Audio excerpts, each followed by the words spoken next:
रामगढ़ गांव में सुधा अपने बेटे के साथ बहुत ही खुशी से रह रही थी। सुधा को पिज्जा बहुत पसंद था। गौरव बेटा, आज मेरा पिज्जा खाने का बहुत मन कर रहा है, बाजार से जाकर मेरे लिए एक पिज्जा ले आ। ये सुनकर गौरव बोलता है, अरे माँ, बुढ़ापे में पिज्जा भी कोई खाने की चीज है? ये सब बच्चों की खाने वाली चीजें होती हैं। तुम तो बस दाल रोटी खाओ और प्रभु के गुण गाओ। अरे मन तो मन होता है, बुढ़िया हो गई तो क्या हुआ, बूढ़े लोगों का मन नहीं होता क्या? अच्छा ठीक है, ले आऊंगा पिज्जा तुम्हारे लिए। तुम तो गुस्सा हो गई, मैं तो बस मजाक कर रहा था। गौरव अपनी माँ के लिए पिज्जा लेने चला जाता है। कुछ देर बाद गौरव पिज्जा लेकर आता है और दोनों मिलकर मजे से पिज्जा खाते हैं। एक दिन गौरव अपने ऑफिस से घर आ रहा था, तभी रास्ते में उसे एक पिज्जा की शॉप दिखती है और वो सोचता है, आज माँ के लिए पिज्जा ले जाता हूँ, इसे देखकर वो बहुत खुश हो जाएंगी। इतना सोचने के बाद गौरव पिज्जा लेने चला जाता है और पिज्जा लेकर घर की तरफ निकल पड़ता है। तभी रास्ते में एक कार से उसका एक्सीडेंट हो जाता है। बहुत देर हो जाने पर जब गौरव घर नहीं पहुंचता तो उसकी माँ चिंता में उसे फोन लगाती है, पर गौरव का फोन नहीं लगता।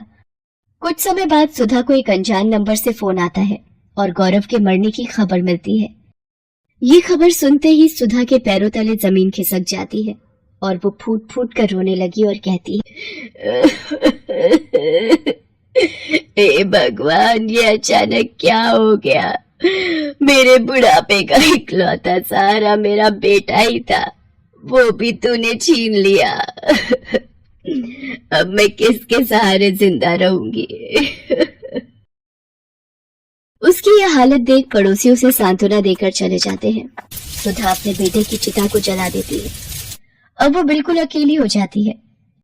वो गौरव की बातों को याद करके रोती रहती थी।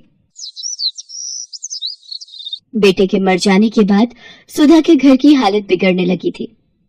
उसके पास खाने के लिए कुछ नहीं बचा था। वो खाने के लिए पड़ोसियों के घर मांगने जाती है और बोलती है, बेटा मुझे कुछ खाने को दे दो, बहुत भूख लग रही है। अरे अम्मा, मैं तुम्हें खाना खाने को जरूर दे देती, पर अभी तो मेरे घर में खाना खत्म हो गया है, सबने खाना खा लिया। इतना कहकर वो औरत अपने घर का दरवाजा बंद कर देती है। कोई उसे खाने को नहीं देता, सभी बहाना बनाकर उसे वापस भेज देते। अपनी ऐसी हालत देख वो सोचती है, अगर मेरा बेटा आज जिंदा होता तो मेरी ये हालत कभी नहीं होती। वो सबकी मदद किया करता था, पर आज सब भूल गए हैं कि मेरे बेटे ने एक समय पर उनकी मदद की थी। आज उसकी माँ को मदद की जरूरत है, पर किसी ने भी मेरी मदद नहीं की। तभी वहां से एक औरत गुजरती है और सुधा को यूं रोता देख पूछती है, क्या हुआ बहन, तुम रो क्यों रही हो? सुधा रोते रोते उस औरत को अपना सारा दुख बताती है।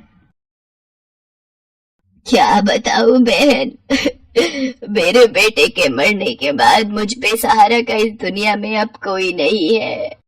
अकेले मैं इस दुनिया में कैसे जीऊंगी? मेरे पास खाने के लिए पैसे नहीं हैं। सुधा की कहानी सुनने के बाद वो औरत सुधा से कहती है, ऐसे हिम्मत हारने से कुछ नहीं होगा, खाने के लिए कमाई का कोई जरिया ढूंढना ही पड़ेगा।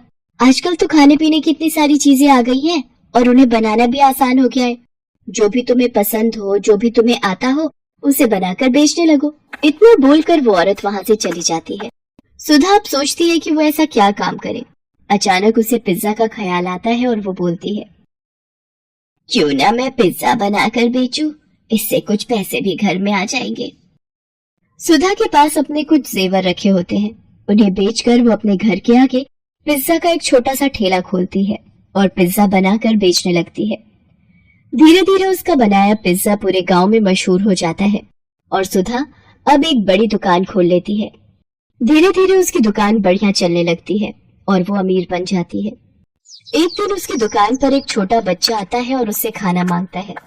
अम्मा, मुझे कुछ खाने को मिलेगा क्या? मैं बहुत भूखा हूँ, मुझे भूख लग रही है। बेटा, तुम्हारे माता पिता कहाँ हैं? तुम अकेले दुकान में क्यों घूम रहे हो? अम्मा, मेरा नाम मोहन है, मैं एक अनाथ बच्चा हूँ। मेरे माता पिता अब इस दुनिया में नहीं है। हाँ हाँ, जरूर खाने को मिलेगा। तुम जो खाना चाहो वो खा सकते हो। तुम चिंता मत करो, आज से तुम्हारा ख्याल मैं रखूंगी। ये कहकर सुधा मोहन को गले लगा लेती है और अपने साथ अपने घर ले जाती है। उसे उस बच्चे में अपना बेटा मोहन दिखता है। वो उसका ख्याल अच्छी तरह रखती है, उसे स्कूल भेजती है और उसे पाल पोस कर बड़ा करती है।